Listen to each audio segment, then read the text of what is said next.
Alright, what's going on, y'all? It's Cooper here, one half of FCSN, and it's that time of the week to break down the Heisman Watch, where I give you guys my top four and then my next four on the bubble. So with that said, let's go ahead and jump straight into it.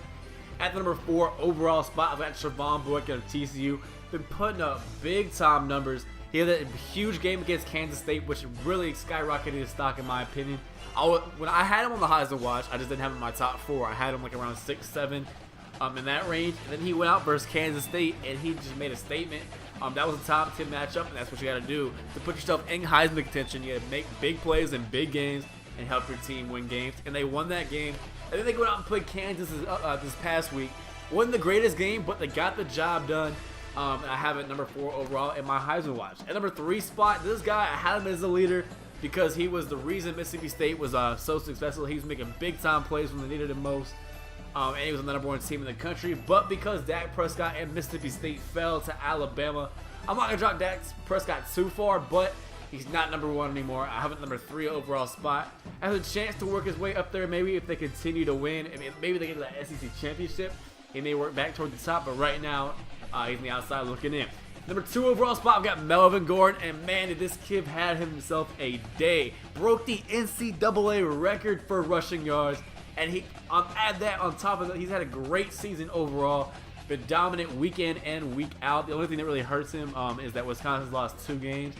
That doesn't help his stock, but he's the reason they're successful, and he's the reason they have a chance to get to that Big Ten championship game.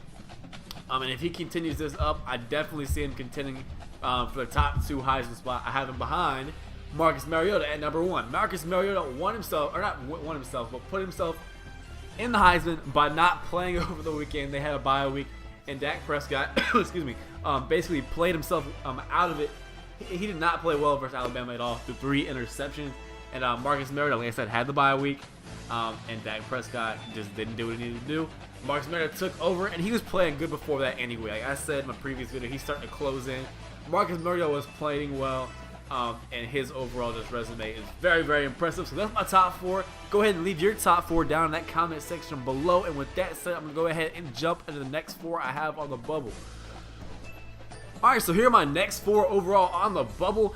At the number 8 overall spot, I've got Ameer Abdullah. His Heisman stock, in my opinion, and his Heisman chances are starting to fade a little bit. He had that big time matchup against Melvin Gordon. They were going head to head. We all know how that went. He had that one game where it's unfair to say it, but he got hurt. He got hurt in that one game. He didn't have a game. He didn't really play. I say it hurt him. It's unfair to say that, but it did. And then he had that game versus Michigan State where he didn't come up where they needed him most in that big time game. So Ameer Abdullah, still a great player, but his Heisman chances not so hot right now. Move on to number 7, Jameis Winston, not having anywhere near the year he had last year, but Florida State remains undefeated, and he remains one of the main reasons they are still undefeated. He's made big time plays in the second half. Overall, the first half hasn't been all that great. Turned the ball over a lot, made some dumb decisions. Offensive line play hasn't been there, so it's not totally his fault. But he's a reigning Heisman winner. His team's undefeated. He's making big plays in big games. Jameis Winston deserves a little bit of Heisman talk, but he's not doing enough to be a serious contender. Moving on to the next spot, we got JT Barrett. And people were saying, like, now that, like, Braxton Miller, when he comes back next year, may not even be the starter. Like, JT Barrett's played that well that he may have actually kept his starting spot. He's been very impressive. Definitely one of the reasons Ohio State has not lost a game since that Virginia Tech game. He's been very impressive. They beat Michigan State. He was outstanding in that game. And then I think he was almost the whole reason they beat Minnesota in that game. He played outstanding as well.